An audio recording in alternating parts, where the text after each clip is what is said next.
Mr. Speaker, I would yield 2 minutes to the distinguished gentleman from Louisiana, the Republican whip, and a member of the Committee on Energy and Commerce, Mr. Scalise. 2 minutes. The gentleman from Louisiana is recognized for 2 minutes.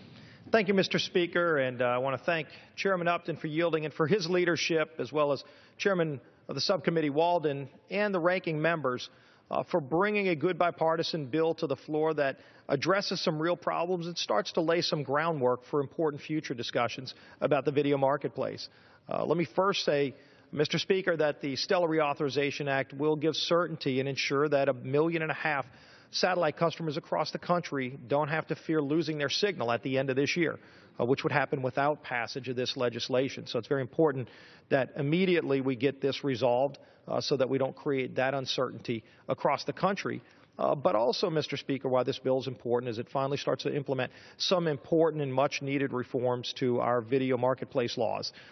I've been saying this for a long time. If you look at the laws that we have on the books, we have a 21st century marketplace. We have a dynamic industry that has evolved and grown, and the technology has advanced in a dramatic way over the last few decades. But unfortunately, the laws have not changed to reflect the current marketplace.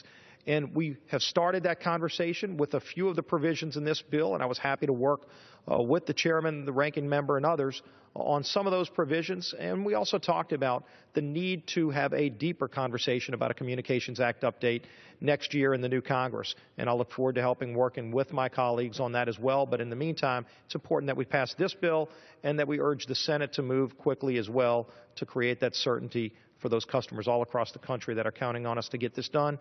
And again, I congratulate the chairman, ranking member, for working in a bipartisan way to bring this bill to the House floor and pass it along. And I yield back the balance of my time.